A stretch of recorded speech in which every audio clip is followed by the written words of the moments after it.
guys, they're spending all kinds of money, man. They got their big touring bus. They got the gas they got to pay for this thing. They got their roadies. They got their guitar techs. They got their drummer techs. They got their bass techs. They got their sound guy that they probably be. They got their merch guy that they bring on. I mean, they got so many expenses, these guys. You're going to have to play and tune your own guitars, put your own strings on, and do the thing yourself. Or else you're going to pay what Dez is paying. So. But the ticket sales for the the music goer has also went up crazy amounts. Well, what's your opinion on the Ticketmaster then? If you don't like the ticket prices, you don't buy them. Enough people don't buy them, they will come down in price. They're a business. They got expenses, they got overhead, they got to pay employees. They charge because they can, people will pay it. So if you don't like it, I mean, it's a free country, and you just don't buy the ticket.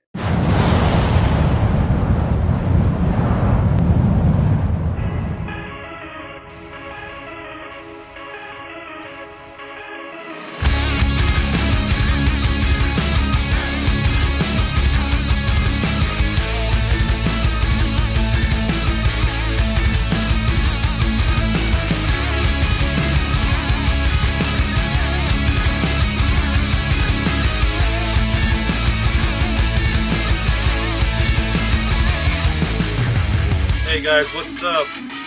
Back at Speak of the Madmen Podcast 15. Joey, you believe it? We're at 15 already. How are you doing, man? And for all those people out there, before I forget, like and subscribe.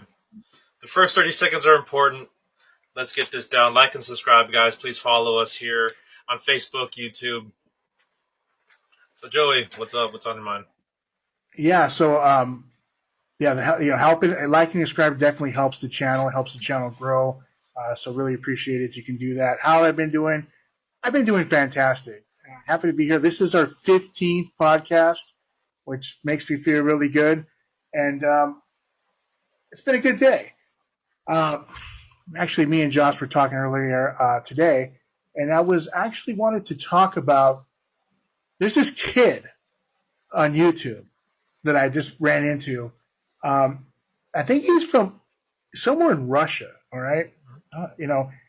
He busts out. He's got his Les Paul guitar out in the streets, sets up. I think he even has like an amplifier, strap, like a guitar strap.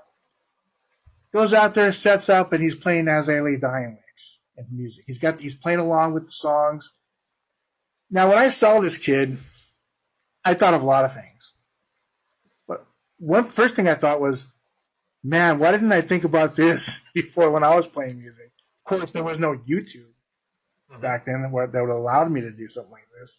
But I just thought it was so cool because it's so organic, it's so natural, and also, come on, as we know it, hip-hop and rap is completely dominating the airwaves these days, right? I mean, there's heavy metal has always been stable, but let's face it, it's not like 1990s Headbangers Ball. So seeing this kid rocking out to As I Lay Dying songs, it was cool because you could see the crowd walking around. He's like in the middle of the street, in a busy street corner, jamming on these songs. I'm not sure how it sounds when he's out there. I don't know, if he's playing the music and it sounds better. I mean, if he's editing the video, but you can tell that everybody's got a different reaction. What's so cool is that most people don't hear metal. And so, you know what? If you're not going to hear metal, we're going to bring it out to you. And this kid, I'm going to bring out his name. His name is Ruslan excuse me if I butcher this name, okay? Malyshev. It's Malyshev. Ruslan Malyshev. He's got almost about he's got 491,000 subscribers right now as we speak. Okay, this kid is doing great. I mean, I'm really proud of this kid. Call him a kid because I know he's a lot younger than me. But what he's doing out there, he's just bringing out metal to the community, right? He's doing his community service, bringing out metal to the community. And if metal's not going to be brought out to them, he's going to bring it out to them. Some people like it. A lot of young kids are enjoying it. Even some of the older folks are rocking out to it. You got to catch him. It's really cool. He doesn't only do As Lay Dying song. He does other stuff too. He says it's like Seven Dust, I think he does Mudvayne as well. And just a whole line of other metal bands he's out there jamming with. But it just thought it's so cool, so organic. And heck, it's something that I would definitely do these days if I was jamming out, just bust out the guitar. And I would, encourage other people to go out and jam. Because you see artists out there jamming on the street. However, they're jamming to like blues, soft rock, hip hop, funk. You don't see really metalcore out there. And that's what he's doing, ladies and gentlemen. He's out there playing metalcore, the double bass, the fast licks, bringing it out to the mainstream audience. Just thought I'd bring that up, Josh. Check it out there. His name is Ruslan Malyshev. Great kid, playing all these great songs, representing our community. So I wanted to talk about that first. That's about 5 minutes right there in the broadcast. It's always good to shout out, especially YouTubers, especially people with talent. This kid has an enormous amount of talent, as it looks like. I haven't checked it out personally, but yeah, as someone who doesn't play, who can't sing, I've always admired people who can. I think that's really awesome. The dedication, the time that is to learn an instrument, and then also the guts to go out and play in public. That's that's pretty heavy to you gotta have some emotions of steel to play and rock out, with everyone around you. Very, very cool for this kid. He's doing it by himself. He's got no band out there. And he's confident in what he does. I mean, this video that I'm looking at right now on my monitor is As I Lay Dying. I think it's off of the poster that I have back here. Shadows Are Security. He's playing a number off of that album. I don't remember the name of the song, but I think it's off that album. And this video has 12 million views. All right? 12 million views. That makes me feel good because I feel like metal is alive and well out there with 12 million views on it. He's caught people's attention.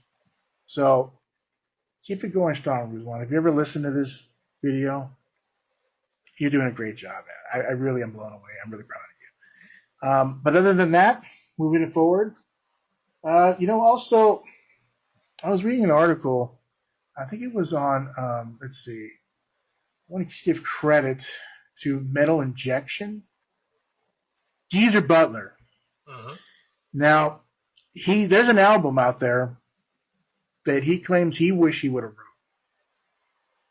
Can you guess what it is? Clay. Okay, I'm going to go ahead and tell you. Metallica's Black Album. Yeah, he says he wished he would have wrote that album. I'm going to quote him right here from this magazine written by Mr. Greg Kennelty. He says here, quote, "I thought the riffs were great riffs," says Butler. I always thought, God, I wish I would have written this album. It's just really good riffs and something I could relate to. I couldn't really relate to their earlier stuff. I mean, a lot of people think the earlier stuff is the true Metallica, but it didn't really appeal to me very much, or too much. Or much to me, excuse me. I'm sorry, I'm going to misquote you, Mr. Butler. But when the Black Album came out, it felt more appealing to my taste. So apparently, I guess he doesn't really like the old Metallica. News to me. I never read anything about that. But later, he also mentions that it's one of the few metal albums that he can listen to from the beginning to the end. He says he really enjoys listening to it. There are a few albums out of any genre that I can listen to from the track from one end to the other. It's one of those albums that I could listen to the whole thing, and I'm really impressed by it. So, who would have known the Black Album, Geezer Butler, the great Geezer Butler from Sabbath, doesn't really care much about the old Metallica.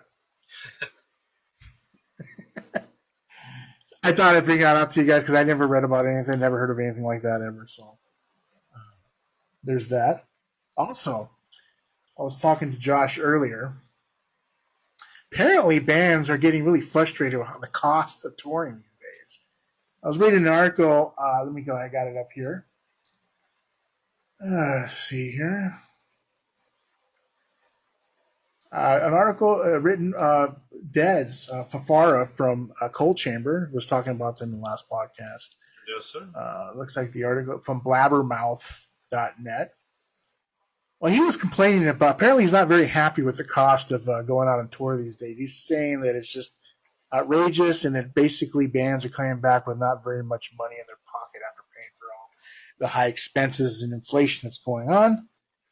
He's saying here, quote, so I said it the other day, I don't know what a young guy in the band is going to do. I don't know how we're going to do it. He says, I'll give you an example. I have a huge management company. I had a band go out and do a small little run. They came home with $235,000 gross, but with all the costs with everything, the band made about $12,000. Oh. and that was with merch, everything. $240,000. The band came home with $12,000. He emphasizes. I mean, it's insanity, he says. And I don't know what we're going to do. I don't know what's going to happen. I don't think the buses are even going to come down. I don't think the crews are even going to come down. I don't think lighting that's doubled, gas that's tripled. I don't see any of that returning back to form to where people can do this. So it's going to be a real rough go, is what he says. We're all facing it now. He's talking about his other band too, Devil Driver, Cradle of Filth. They're all not very happy with the high cost of touring now. Well, as someone who toured yourself, I mean, what was the major expenses back then? I mean, obviously gas and lodging and stuff like that. I'm glad you brought that up, my friend. Now, back when we were touring, this is like 2000 to 2020, 2000 to 2002. We would do a U.S. tour. We'd go out with Voodoo. They would take us out. So, I mean, it was a lot cheaper that way. We would just tag along with them. We'd be on the bill. We'd go out with, everybody knows them by Union 13, also known as Union 13. We toured with them several times. And by the way, Union 13, great guys. Jose, at the time he was playing, I got stories about them. He played guitar. And so, yeah, and Louis, their drummer. I don't think he's in the band anymore. None of those guys are in the band anymore. I think the only guy in that band right now is their original singer. So it's just, everybody's got lives. They get families, the thing. But anyways, we would go on tour with those guys, and we would get paid. I'll even say it. We would go on a show. We would play. I don't know. We'd get paid like a $1.50, something like that. And that would be to split between the five of us.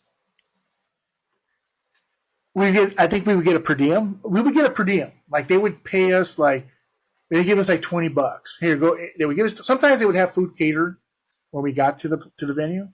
Sometimes they wouldn't have food catered, and they would give us a per diem, they called it, and they would give us like $20, and we'd be responsible to go feed ourselves or wherever have you. And then by the end of the night, we would saddle up, and we would get paid $150, $200 sometimes, to split between the five of us. So as you can see, we weren't doing it for the money. And the funny thing is, we didn't give a damn about the money.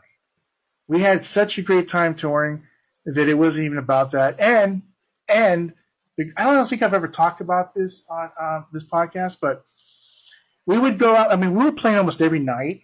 And so when we'd go out, we'd play a show, we'd meet some people. I mean, you're hanging out there all day long. You're talking to people. You're meeting people. And by the end of the day, when we were done, we would find some people to go sleep over their house. They would let us go over there. Sometimes we'd go up on the mic and say, hey, we need a place to stay. We're like in Ontario, Canada. We need a place to stay. Who wants a rock band at their house?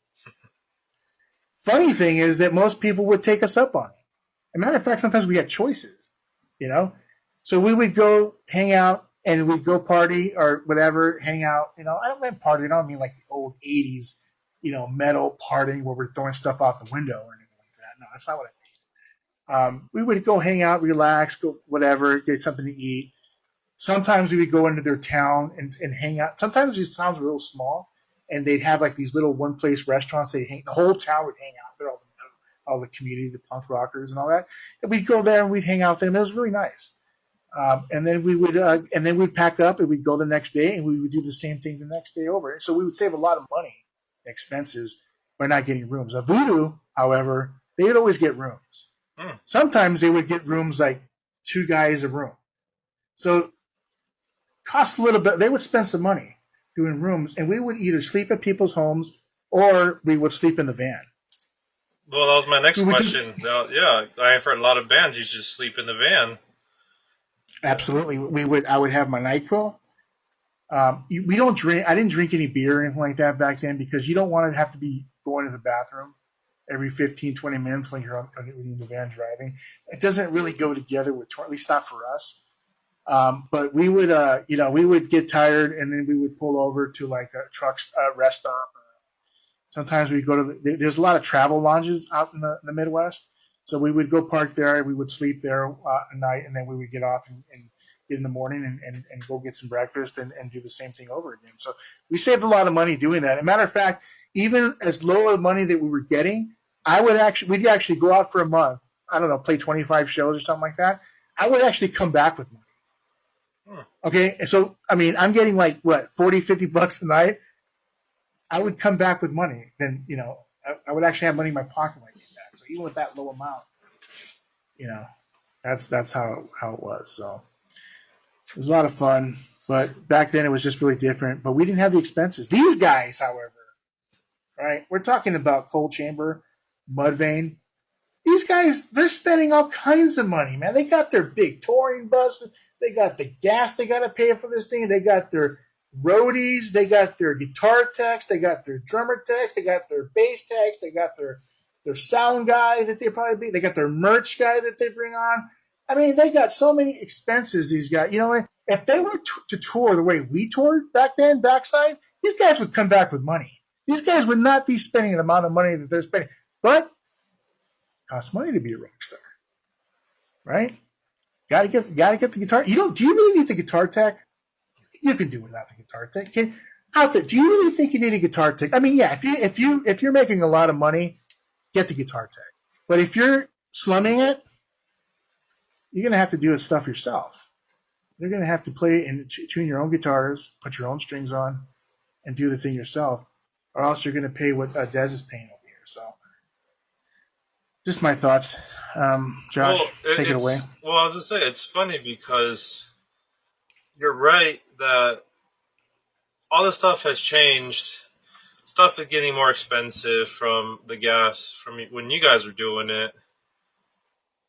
But the ticket sales for the music goer has also went up crazy amounts. I think we've talked about this in a couple other podcasts. Even just go to a small venue like House of Blues or what have you. 20 years ago, prices would have been comparable. Would be like what, $10, $20. Now we're looking at $80 to $100. Yeah. So when we were playing Voodoo, I think our ticket price was maybe $20 at the most. A ticket. Mm-hmm. I don't know what Ticketmaster was charging on top of that. Like if you were to go to Tower Records back then and you were to buy a ticket, you might pay like maybe $15 more or something like that. You can go to the venue and get the ticket and not have to pay any of those servicing costs. When we were playing those small venues. And you could do that a lot of time. I remember back in the day, you can do that. You could just go, like if you're going to go play, like down here in Santa Ana, California, you go to the observatory. You could probably even go down there and buy the ticket and not have to pay all the servicing costs. I'm not really sure. I haven't bought a ticket in a while there. And there's that whole debate with the whole ticket thing, Ticketmaster. We've been hearing about The Cure, talking about that. What's his name from The Cure? They've been talking about that stuff, and I got my own opinion about that. But yeah, I mean, it costs money. Well, what's your opinion on the Ticketmaster then? You want me to bust out with my opinion? What is it? Let's go. Controversial topic from Joey. Let's go. I'm a free market guy, right? I believe that if you don't like the ticket prices, you don't buy them. If enough people don't buy them, they will come down in price. But Ticketmaster, they will charge. They're a business. They got expenses. They got overhead. They got to pay employees. Market. There's probably who knows what they have to do, right? A lot of us could we name what they do? The expenses that they have. Could we think about that? Mm-hmm. So they charge what they charge. They charge because they can. People will pay it. So if you don't like it, I mean, it's a free country, and you just don't buy the ticket. That's how you protest. You just don't pay for the ticket. I mean, I remember Brand New was playing. I think it was like I love the Brand New. Okay, by the way, I love that band. Love that band. They were playing like 7-8 years ago. They were playing at the Palladium. I tried to get tickets. I couldn't get them. I was online the minute they went on sale and could not get the tickets. So what happens? They went on sale in the back market, $300. I was not going to pay $300. Okay. And these are obviously scalpers or third-party people. I'm not paying $300. These are scalpers. This is not Ticketmaster. Mm-hmm. This is scalpers.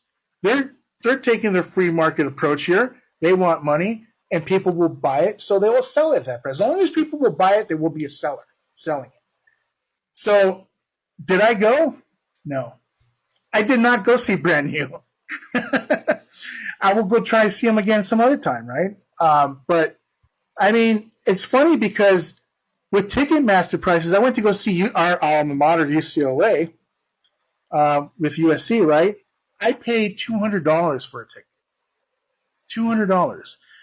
I went to an event that was 3 hours long, roughly about how long a music event lasts. Nobody complains about that. Nobody complains about Ticketmaster prices for football, baseball. Nobody seems to care. For some reason, it's in the music side is where people have a problem. So I don't know. I mean, I paid the money. I went to go see UCLA. I paid $200. I happily paid the $200. I was my alma mater. I'm going to go see UCLA. I want to see them rip over USC. Fortunately, it didn't. But I paid the $200 and my girlfriend too, and we went to go see them, and I did not have a problem with the prices. I was like, please, you're making money? Make money. Here's my money. Say no more. But that's my opinion about that. I think if you don't like it, just don't buy it. And that's it. That's it. And they'll come down. If there's enough people not buying it, the prices will come down. But they go up because that's the market value. That's what people are paying for it. So, if they want to bring out prices, they can play more gigs. Maybe they can play more gigs. Maybe there's some things they can do to lower the prices. Maybe they can cut a deal, a contract with, Ticketmaster. I'm not really sure, but I don't think $150, $200 is asking too much to see a large band. Yep. I don't really think that's much of that. I mean, that USC game was $200. You know what I mean? So I don't think it's asking much. I think that that's just how much they cost because they're the Cure. The Cure is a huge band. Mm-hmm. They're not my band Backside. Okay, a lot of people like them. They're very popular, and therefore, they command that type of price. Back in the day, Voodoo Glowscope Backside, Total Chaos, Union 13, we commanded $20. But did I complain about how much I was getting paid? No, I didn't. I never once complained about how much money I wasn't getting paid enough or anything like that. Of course, when people are the sellers of those tickets, different story. People want as much as possible when they sell their tickets, right? Whenever you sell anything online, you want as much as possible. So it always sometimes just depends. Are you the seller or are you the buyer? If you're the buyer, you want the tickets as low as possible. If you're the seller, you want as high as possible. It's a conflicting thing. Who's going to win? Yeah. That's what I think. I totally agree with you about, if no one buys the tickets at these prices, they would make them cheaper. But there's always going to be people buying them, and there's always going to be people buying them just to sell them. That's the time we live But now. what about the people? What about the people who buy them and then complain later? Yep. Well, what can you do? Don't do that. If it's my opinion, don't do that. If you buy them, you agree to it. Once you agree to it, be happy. Go with your decision and just live with it. If you don't, then don't buy it. That's what I say about that. I'm open about it. That's what I think about it. Because here's another thing that I didn't bring about. I want to bring this is a very important topic. Hmm? Say, for instance, you get the government involved, and they go, "Okay, you got to regulate. You cannot charge this much." What's to stop the band from charging more money? Or what? It's just a matter of the itemization of the charge, right? So if a show costs $50, if they can only charge $10 for Ticketmaster, what if you just go $80 for the show, and then so that way it's disguised. In other words, you're putting it. You're saying that that's the ticket price and not the price of Ticketmaster, right? And then people won't know, and it's masqueraded, and nobody cares. You know what I mean? Like, there's other ways they can do it, so where it doesn't look like Ticketmaster is charging so much money, and they'll just put in the ticket price or something, or they'll put it somewhere else, or maybe in parking. Maybe they charge you more in parking to get there, right? I mean, Los Angeles Chargers, right? My buddy went to the game. He told me it cost $100 to park his car where the stadium's at.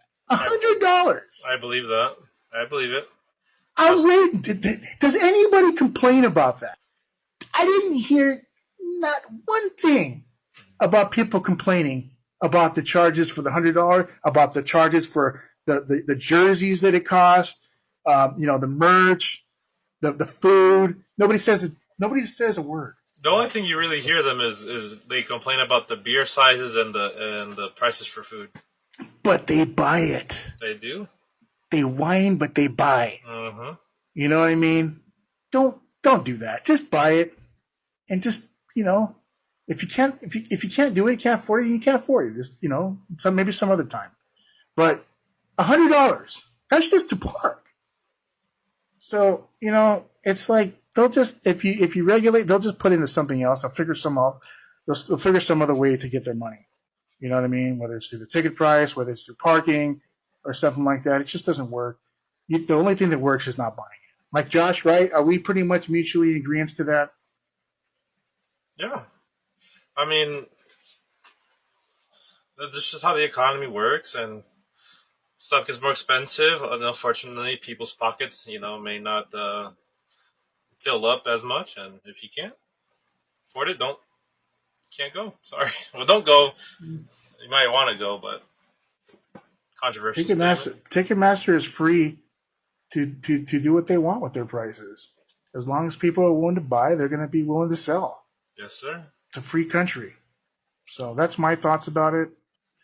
And I'll rest my case on that. All right, well, moving along here to a little bit more of a kind of a cool topic I saw right here. Randy Sarzo. Do you know that name? That name come up? My dad loved Rudy Sarzo, Ozzy Osbourne. He's been in quite a Quiet Riot. Rudy is a staple in the metal community. Yep. He is very respected. I've seen him at NAMM once before. Yeah, Rudy Sarzo is a big name. So I found this article from Guitar World. Rudy Sarzo, but he says Randy didn't live long enough to be the best Randy Rhoads. There was so much more inside of him than we never got to see. I think that's a pretty cool statement. It's just one of those people. He's saying, he didn't live up to ultimately what he could have been. Randy Rhoads put out 2 albums. Mm-hmm. 2 albums that I think are in the Library of Congress.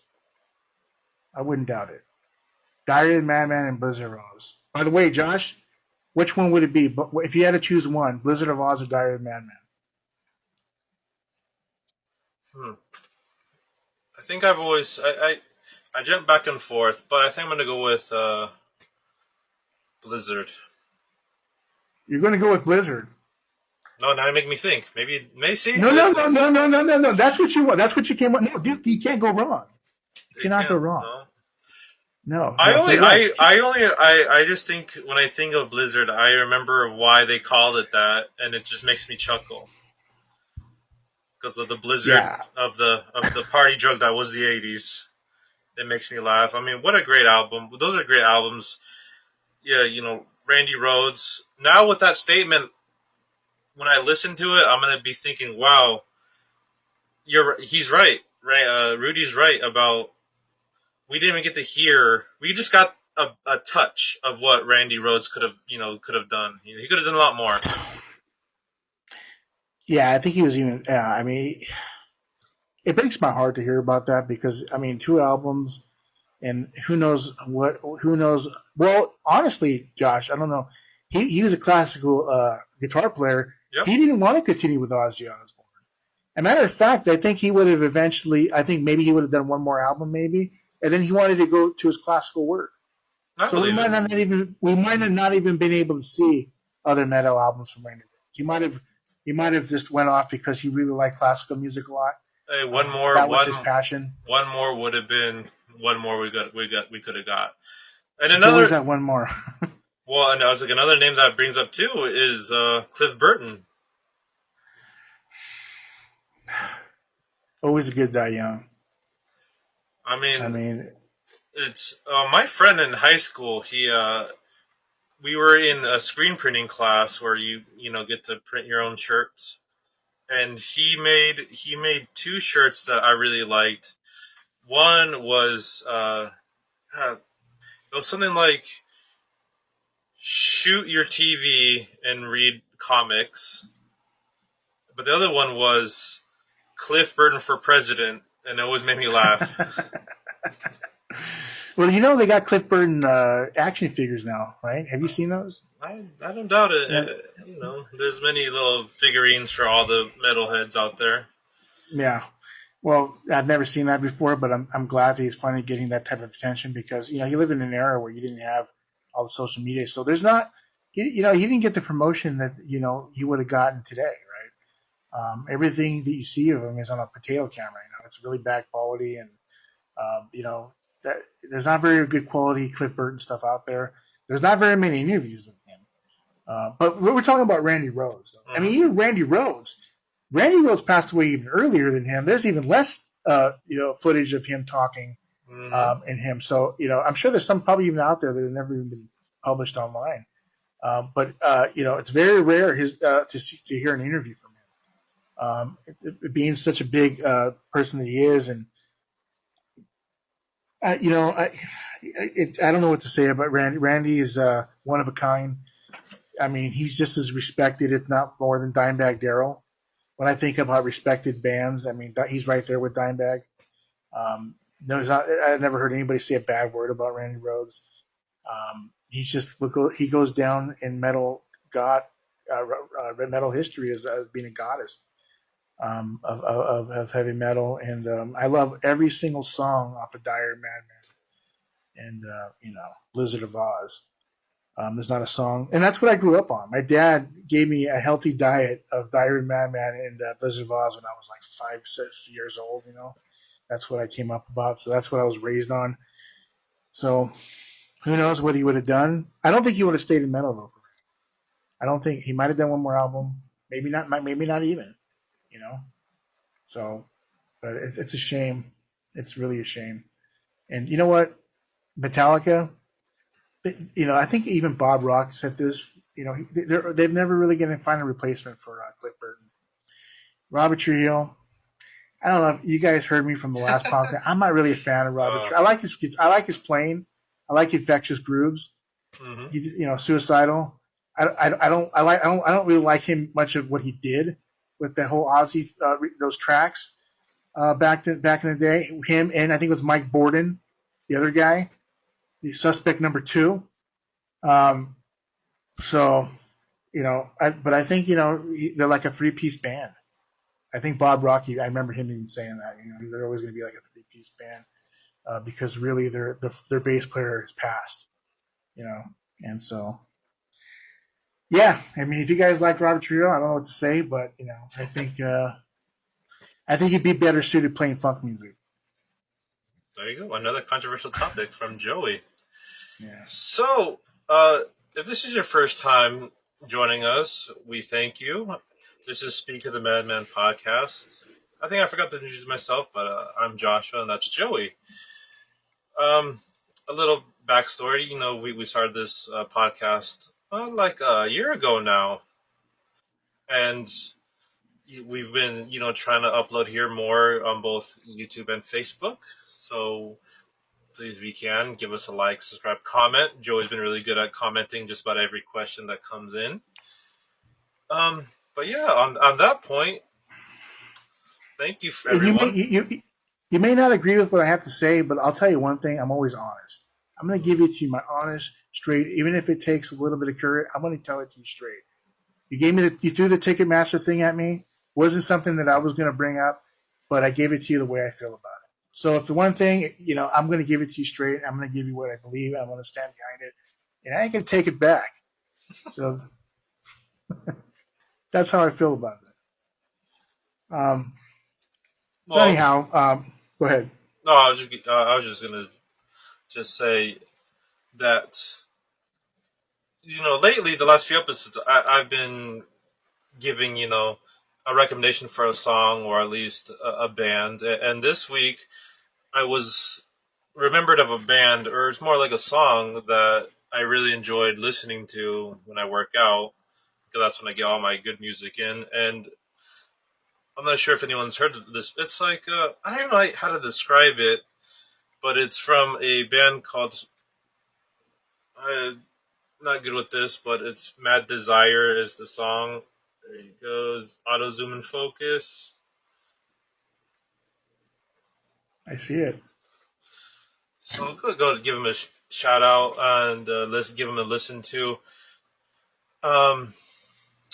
Yeah, this band, I found them when I was working out, and they were in a YouTube video from a very famous fitness YouTuber called named Colin Van Moger.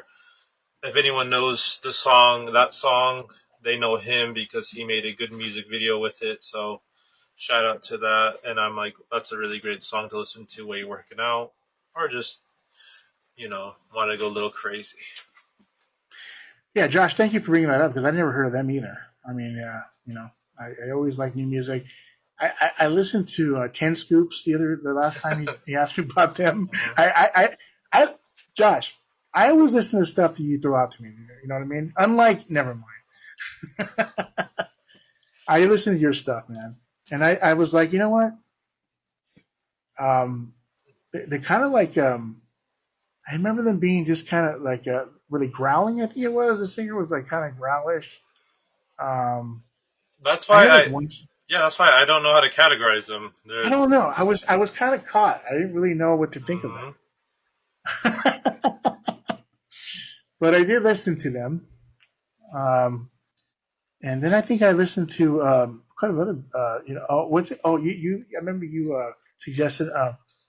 What's that band called? Molchat Doma. Oh yeah, the Russians. Yeah. They're like kind of Joy Division-y, sort of. That was a band I was trying to compare them to. Yep, Joy Division. You see what I mean, Josh? I'm taking what you're giving me. I'm listening to, and then another song that I was listening to the other day, Smashing Pumpkins.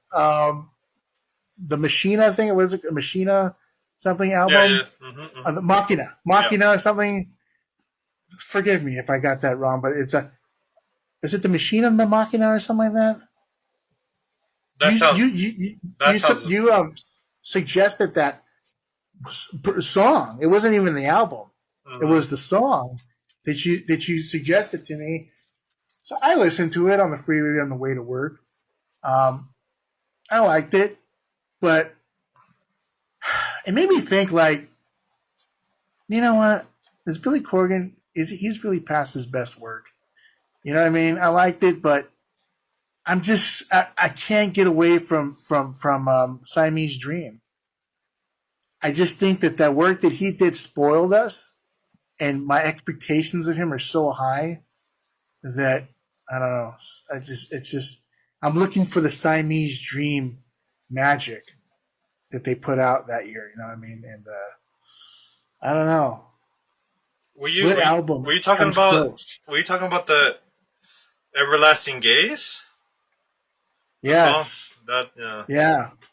Yeah, I was listening to that song and I liked it, you know what I mean? Because it's Smashing Pumpkins and I was hearing, Billy sing the way he sings. He's a very one of a kind singer. Mm-hmm. The way he changes up his ranges and stuff like that, and his voice himself. You cannot mistake Billy Corgan when he's singing. So I like the song, I liked it, but I'm just, I don't know if they'll ever capture their old magic, from Siamese. Not even the what's that? The Infinite Sadness. It's a big that big old long title, Melancholy and the You got it, so Melancholy and the Infinite and the Sadness. Infinite Sadness. Yeah. That album was okay, but it's not Siamese Dream. So if anybody out there comment, is there an album better than Siamese Dream? Am I full of crap? Are they better now than they were back then? That they evolved? Are they better now, or are they just they can never get back to? I don't know. Maybe because it's nostalgic. Back in high school, I was And listening to them. for anyone that's confused, I thought this was a metal podcast. This is an all around music podcast. And when I was going to, at the same time we were together at UCLA, I was very very into listening to a few bands. One being Nirvana, one being Smashing Pumpkins, and that's why for a long time I was really into Smashing Pumpkins. I just kept going down their catalog of music and just listening to it. Same thing with Nirvana. So, that's I've always say that there's certain albums, there's certain bands, there's certain voices that can that can take you back to a time. Even though like I was just a little kid, a baby, at least in the early '90s, mid '90s, there's just certain songs and certain voices that can just take you back. You put on headphones, you put it, turn the notch on your car, it take you back to you being 13 somewhere else, listening to going back to record stores, and it's the power of music. What's your favorite album of Smashing Pumpkins? I mean, I like the the one you just said you don't like the melancholy one. Melancholy and I didn't say no. I didn't say I no, didn't like it. you didn't say you didn't like it. You're right. I said Um, that it just. I said that it's just not topping Siamese Dream. I think that album they just can't. I think that's their best album. mhm. I think that the magic that they came out with every single song off that album, that's an album that and a matter of fact, I wanted to ask you this, Josh. I'm going to ask you right now, Well, and you've heard this before. Well, from not from me, but you. It's the cliche. You're on an island. You got 3 albums to take with you, Josh, for the rest of your life on this island. Which albums are you taking with you? I mean, that's all. I can't do that live. The only one I know I could take is Razor Blade Romance from him. That's already an album I've already listened to like 1,000 I love times. that. I love that album too. Thankfully, it's an album I like. Um, Not that it Oh matters to you, but man, so Razor Blade Romance, that's the one for sure, without a doubt, is without a coming with you. without a doubt. And I know this is. I mean, you ask any album, then it's probably one of the first albums that. And it's not metal, but it's the Eminem show. Or actually, What you do? not the Eminem show. Marshall Mathers LP. Oh, okay, yeah, the one that came out in the late '90s. That's the Hmm. classic one. So that one right there came in mind. Okay, that's the That one you're. one. It's that one or the Eminem show only for two reasons. One, because the Marshall Mathers LP was I remember vividly buying and I remember playing over and over again on the bus when I was growing up. And the Eminem show just happened to come out when I got it. I was listening to it, and then I went on a road trip with my family, and I brought like a stack of CDs, but that was the only one I listened to all like the 12 or 15 days we were out vacationing. Wow. So I it was on repeat all day the whole trip. But that's the thing is it's something that you have to be able to listen to over and Mm-hmm. over again and have no problem with it. But for like the last one, I don't know. It might just have to be Nevermind. Really? Mm-hmm. So then maybe you do know your choices right now, right off the bat. Never Well, mind. only because I've thought about this question too, and I'm like, well, what? Because I've always tried to make like, what's my top 10 albums, and it's so hard for me because it's like I can just name other albums, but some of the few albums that I've just let play. This is a little different, picking these albums, it's a little different, I think. As a matter of fact, I would even say, being as much of a metalhead as we are, when you're talking about taking an album with you for the rest of your life, it might not be metal, dude. You know what I mean? It might be another genre because if I'm on the beach on an island, I might be want to listen to soothing music, a little more softer music than banging my head the whole time to an album. I don't know. That's a different question. Siamese, I just thought of that because Siamese Dream is definitely one of those albums for me that I could just listen to over and over.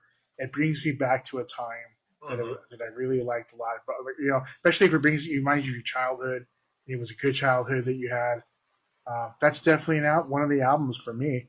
I also like Death Cab for Cutie Plans. That album a lot. It's not a metal. It's not a metal album.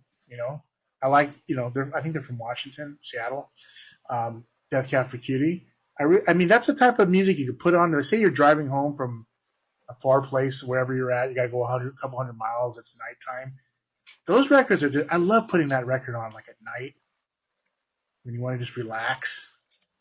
Another album, But I mean, as far as a metal album, you know what I mean? I mean, it's you got your Madmen. I mean that album to me is I can listen to that over and over again. It's like it's a hard question. You're right, because it's like, what do you go off of? Do you go straight off feeling? Do you go off what are you going to be? Because just what you just said something, it reminded me like, oh, how can I forget an album that was part of my middle school age hardcore was CKY Infinite Destroy Rebuild. You told me about that album, yeah, and so that's another album. And by the way, anybody listening to this, put down your 3 albums on the comments. Or at least, These are the albums. or at least try to, because it's a tough question. It's a very tough question, but you know what? Some people probably know it off the bat. Some people already know which album it's going to be. So if you do, put it in the comments. What are the 3 out? Give me 3 albums, 3 that you would take with you on an island if it was going to be the only music that you're going to have for the rest of your life. Which albums are going to be? Choose wisely. I mean, even at one time, I think probably would have even said one of the Michael Jackson albums. It's good music right there. Okay. Yeah, I mean, this is a different question because first of all, every song off the album better be good. Okay, that's already a given. Also, the song better flow. It better flow like the flow of the album. Better be there. Like the chemistry. I don't know if you know what I'm talking about, but the whole album has to just go. And it has to be like songs that I'm not gonna get tired with like a couple days later. Because there's albums out there that are great. Like say for instance, Guns N' Roses' "Appetite for Destruction." That's one of my favorite metal albums. But I don't know if I can listen to that every day, day in, day out for the next, rest of my life. I mean, I'm probably going to get tired. My ears are going to start to hurt. You know what I mean? It's a, huh? I tried. You tried it? Well, I think I listened to that. I had the opposite effect. I tried to listen to CDs for so long, I just got sick of it. And then, you know what happens? I don't know about you, but you'll burn it out, and then you can't listen to it again. It's like kind of burnt. Like there's a certain thing as like a burnout with that album if you listen it to way too much, and it never comes back. It's like you've listened to it too much. I think it's a such thing too. Well, just for the sake of the just a question. The first album will always be him, Razor Blood Romance, and that's like probably one of the most important albums in my life, where I've can put it on any track, and it doesn't matter where it's going back around. It's going back around, and I mean that's just the one for me. Everything else is like fodder. It's just noise after that. Yeah, I mean, this is a very personal decision, by the way. Mm-hmm. You know, so I am not knocking anybody, man. If you want to go in there and put Hanson as one of your favorite albums, I'm Bop. not going to knock you for it. You know what I mean? But just be honest. If you have a guilty pleasure out there, maybe Justin Bieber, you've been jamming out to, hey Or man, handle your business. Handle your business. Justin Bieber, maybe Crazy Town, maybe what is it? What's Yellow Town, Yellow Card, whatever it was. Yeah, I mean, yeah. So, anyways, I just thought I brought that up. And I was also going to ask you, Josh, moving forward from that. I want to ask anybody out there. We're talking about Diary. We're talking about Blizzard. What about post Randy? Okay. Now, who's the best guitar player post Randy? Right? You got Zach Wild there. I'm not really crazy about Zach Wild. I'd much rather have Jakey Lee. Um, I think that honestly that Zach Wild's best work is No Rest for the Wicked. All right. Um, I think that album's better than No More Tears. Osmosis. What's the other? God, Ozzy came out like 7 albums after that. I don't think comment down below, but I don't. Has he even captured the magic he did like in the late '80s, even with Jakey Lee stuff? You know what I mean? Ultimate Sin. I mean, I was listening to Ultimate Sin the other day. Shot in the Dark. Have you ever seen that video, Josh? It's got that.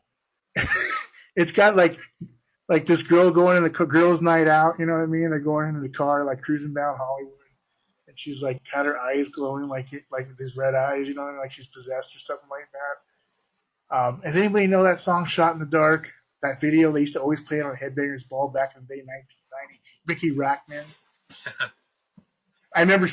By the way, with Headbangers Ball, I remember seeing Ozzy Osbourne on there. I remember when Jack Osbourne came on. He was like 7 years old, dude. His freaking feet were like he couldn't even touch the floor with his feet. He was so young. But anyways, Ricky Rackman back in the day, they used to always play "Shot in the Dark." That was like normal, mainstream. It was like they would show that on regular like MTV. Ultimate Sin video. I like those songs. I think the songs are great. Bark at the Moon, but No Rest for the Wicked with Miracle Man, Bloodbath in Paradise, you know what I mean? Crazy Babies, Um, I'll make an argument to say that that's probably the best album of the '80s post Randy Rhoads. All right, I remember I had that album. Went to summer school, 1987. I might have been like 9 years old. I remember taking that album to summer school, listening to that whole thing all the way through at 9, 10 years old, and thinking like, "Wow, what an album this is!" I'm not kidding you, man. Give me a thumbs up for No Rest for the Wicked, but I just had to bring that up. Josh, what are your feelings about Bark at the Moon, Ultimate Sin? Well, we've never done this, but I have to take a quick break only because when you had said this, it reminded me I was going to show you something and show it for the show, but I have to go and get it. So, Joey. All right, I'll take over from here. Not a problem. I don't know what he's going to go get. I have no idea. I think out of 15 podcasts, this is the first time he's ever left his seat. So we'll see what he brings up. But I said I reminded him of something. I'm not sure what it is. Maybe he's just going to bring out. I hope he's not going to bring out. Never mind. I don't know what he's going to bring out. To be honest with you, maybe he just has to go to the bathroom. We'll see. As a matter of fact, I never even looked really much at in his room here. What type of books does Josh have? Let's see. Doomsday Close. I can't even read it. It's too far away. Anyhow, yeah. So what do you think of Josh's posters? Look at, I think he's got the X-Files back there. We're looking at Terminator 1. By the way, has anybody seen that Terminator show? Have you seen it? Oh, yeah, Josh. I forgot to ask you about that. Have you seen Arnold on Netflix?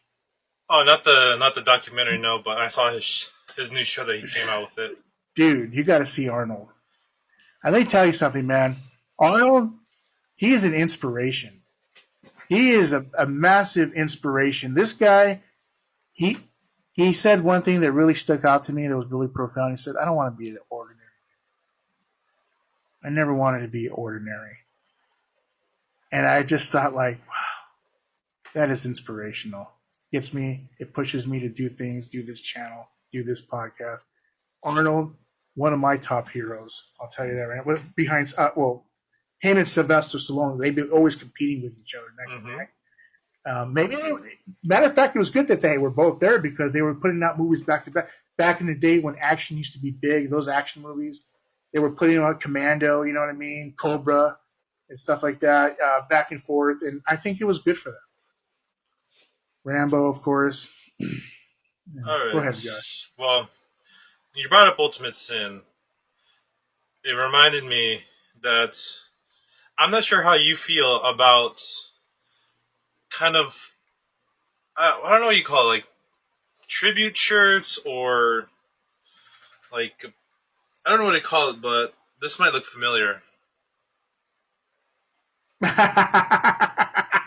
That's the girl who jumps in the car on like girls' night out. You know what I mean? She's all doing her thing, hanging out. That's the one.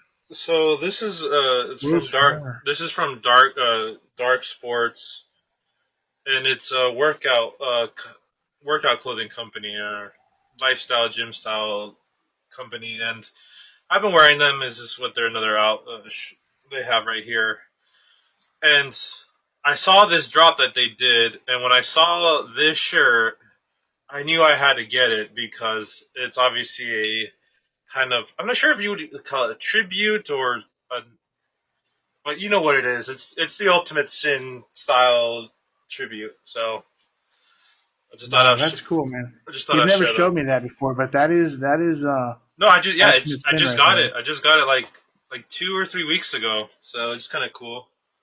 Bravo. So what is that? Is that like a parody or something like that? Well, see, I don't know what I mean, I wouldn't know what to classify. I just call it a tribute, because they took a very cool album cover, and people who know me, I love album covers.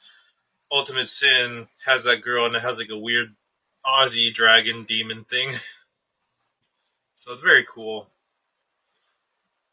Yeah, I never seen that, but thanks for sharing that to us. I really appreciate that. That album is just special because there's a lot of great songs off that album too. I think that those albums sort of get pigeonholed to the 80s. It's almost like they've been pinned to that place, and they're in their place. But I bring them out. I always love those albums. It's just that they sound very 80-ish type of style back then, the way they played back then. But I don't care. I think those albums are great, and I mean, I'll tell you one thing: those albums are better than the new stuff. I mean, it's just. I don't know. I take those albums over the newer stuff that's been coming out. So anytime, and I don't know if Ozzy even likes those albums. I don't think he really pays any attention. I don't even know if he remembers those albums. But, all right, Joey. And then we'll come up here in our hour. Time really flew. We're just having fun, chatting away about cool stuff. I mean, we can either end the show or we can do a quick list that I found. Yeah, we can do the list.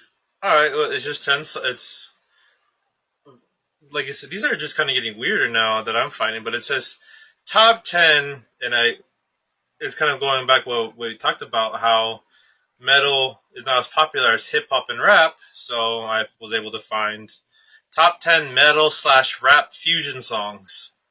I already know one. All right, so going off, and this is courtesy of Heavy. There's a Hard, Heavy, and Hair with this is PariahRocks.com. So this is number 10. Limp Bizkit and Lil Wayne, Ready to Go. Have you heard of this? No, I have not, and I'm kind of glad that I haven't. I think I gave it a try when it first came out, and I thought it was kind of weird because Lil Wayne did come out with kind of like a pseudo rock album, which went this way, so that's why it's forgotten. Coming in at number 9, Anthrax and Public Enemy, Bring the Noise. That one's a very popular one. Yeah, that's a big one right there. That's probably one of the first big ones. And that one, for any people who like playing Tony Hawk Pro Skater, that was on it. That's why I know the song almost by heart. So there you go. Yeah. That's when I was growing up. I think I was like 12 years old when that came out. When did it come out? What year? It doesn't say, but yeah, is that what is it? 89 or something like that? No, this one it had to be that time because Public Enemy and then Anthrax. So Anthrax was obviously coming off the metal train, and then Public Enemy was coming up. But this one came out. I'm quickly searching for it. What was your guess? You said let's just say I said 89, 90, 89, 90. Oh, you're not that far. It's 88. One more year below 88. Yeah, that's I remember that one, but it's not the first. I don't want to even earlier than that. No, there was one earlier than that, and I think I know what you're talking about. But coming in here at number 8, the Maccabees and the Roots, Empty Vessel. Maccabee and the Roots. Is that the Roots from like the? Isn't it Jimmy Kimmel or not Jimmy? What's his Fallon or something like that? I think this is a different. Is this the same band that's on the? No, this is his Roots. Manvita. I'm not familiar. It's like a British. I think it was a British. But here coming in here at number 7, System of a Down and Wu-Tang Clan, and Shame. I've heard this one. I've heard this one. I've heard this one. Okay. And I can't remember. I don't remember anything of it, but I remember it was weird because obviously 2 very famous groups in their own right, Wu-Tang Clan and System of a Down, and I don't remember being too impressed with it. That's why I don't really remember it. I just remember listening to it. Yeah. All right. Coming here at number 6, The Streets and the Muse. Know Who You Are. The band, The Muse. Mm-hmm. The band, The Muse. Mm-hmm. Oh, okay, I love it. I love that band. I don't know if I heard that one. So this one is an alternative rock band, Muse, known for their heavy guitar riffs and modern metal vibes. Rap group The Streets are known for the original style and rap and intense lyrics. Put them together, and what do you get? One of the most innovative songs you've ever heard in the alternative music scene. Okay. Again, I haven't heard. I'm going to hear them after this podcast, but I can't recall if I've heard of it. If I heard of that stuff, because I don't know. I'm kind of over that whole fusion thing. You know what I mean? Well, we got 5 more. So number 5, a band that keeps haunting me, Limp Bizkit. Limp Bizkit and Method Man, and Together Now. This one's off the Chocolate Starfish. Yeah, well, you mentioned that album before, but you know what? Remember we were talking. We got a lot of feedback on that Limp Bizkit headlining over Megadeth thing that was going on, and thank you for everybody commenting. One gentleman was bringing up a lot of different reasons why that might have been, but I just don't think that it just doesn't. It's still not right. Yeah. It's still not right. There it is, Joey and his controversial answers. Is that really, Josh? Is that really controversial though? I mean, not for me. Not for me, but the people who are the big Limp Bizkit fans, that might be. I know, but here's the thing: you can't be like that. I mean, even if I like a band and there's a bigger band out there, I understand. I agree. You know what I mean? I understand. There's a lot of bands out there that don't headline that I like. But you know what I mean? You got. Okay, continue. Okay. So this one's off one of my favorite albums. I think you like this album too. Off of Korn's "Follow the Leader," Korn featuring Ice Cube in "Children of the Corn."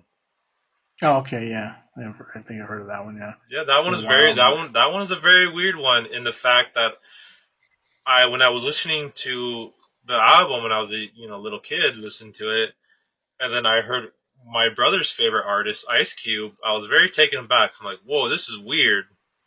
But listening later on, I'm like, this is not that bad. Just for the one yeah, off. Just for the one off. yeah. No, that's fine. That's fine. All right, so coming in at number 3 is I think the one you might be thinking about, Aerosmith and Run DMC. 86, Then it's off. It's Walk This Way. That one, 86. yeah, that one Yeah, is probably the first one. I mean, you could tell us what was it like hearing 70s rock bands, Giants, Aerosmith, and up and coming hip hop group from the '80s, Run DMC. How did that? How was well, that? I think it was a positive thing. I think it was nice to see two genres clashing together Mm-hmm. from two bands from two different walks of life getting together and playing music. Music's a beautiful thing, putting it together, and that they're coming along and they're clashing, and it's a good idea. It's a good idea at the time. It's just at the time, yeah, because it was never done before. And I think, like you said, that was the first time. I think it was that the first time. I think At that least, ever fused. I mean, you can never say this with certainty because like they could have been smaller one acts, Right. smaller independent stuff, but for how big these two groups are and were at that time, Aerosmith was already at the top. DMC was going up. And one thing that this song always comes up in like documentaries and such, that there's one scene in the music video where a wall is broken, and that can be seen as it's breaking the wall The break. between Yeah. between Yeah. It's some. two different worlds and kind of two different Yeah. social issues. You Yeah. It's know, some very symbolic. Yeah. so I think that that song in itself is a Yeah. sociologist. I know I can say for myself that as a sociologist, I think it's a very important song, and it has very important meaning behind everything. So I Yeah. do this song very important in. Yeah. Well, I remember thinking too. I was like, I like that a rap group is giving respect to rock. I Mm-hmm. like that they're digging it, they're respecting it. So I remember as a kid thinking like that, thinking like, oh, I'm glad that they're acknowledging rock and heavy metal, and that they're doing. I mean, how could you not want to see something like that, right? I mean, it was new. I just think that it became overdone after a while. I mean, it was worn out to me. But back then, it was magic. Yep. Even with the Beastie Boys, we're doing a lot of the infusion of the, I mean, punk and Yeah, I do rap. agree. You know Yep. what I mean?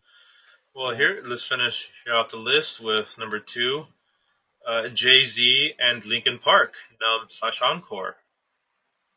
no, I never heard. Have you heard of that? I've heard of this one, and it was very big in my middle school days, and I remember it was very crazy because there was just like how Run DMC and Aerosmith, there was legions of people who are hardcore Linkin Park fans, and the legion of hip hop heads, Jay-Z fans.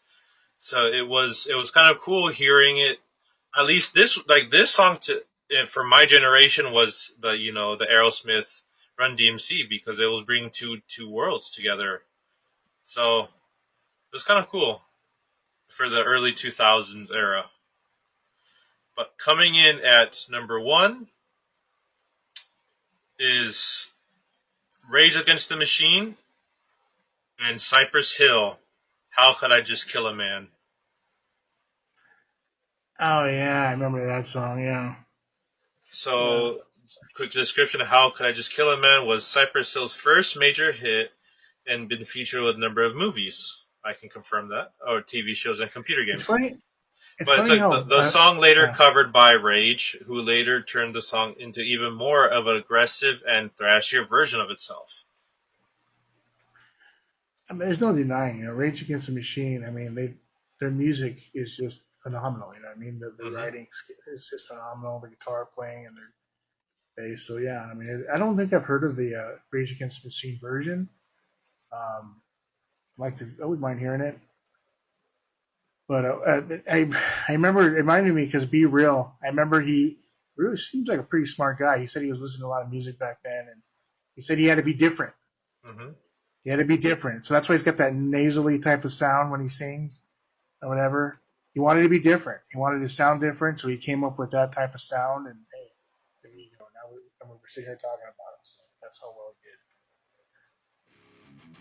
Well, Joey. Well, that's it. That was all. Number 10. That's it. Any parting words, Joey, before I say our ending spiel and say our good nights? Well, yeah, I just want to first of all apologize for coming on a little later than the 9:30 schedule. You know what I mean? We were having some technical difficulties trying to work on some things, audio with tech stuff. Sometimes things happen. So if you stood around and listened to when we started, I apologize for the little late delay, but I appreciate you being here. Had a great time today. And check out, like I was mentioning earlier, the young kid, Ruslan Malyshev, all right, YouTuber, just jamming on metal songs. Anyway, that's all I got. Other than that, Josh. Well, I just want to say thank you everyone who's joined, future and present. And yeah, what a great little podcast that we have. And once again, this is podcast 15. You can catch us here on Facebook. We're also on YouTube. Please remember to like and subscribe. Joe has been commenting the best he can on just about everyone's single comment, so thank you for that. And yeah, I'm Joshua. He is Joey. This is Speak of the Madmen podcast, and we thank you.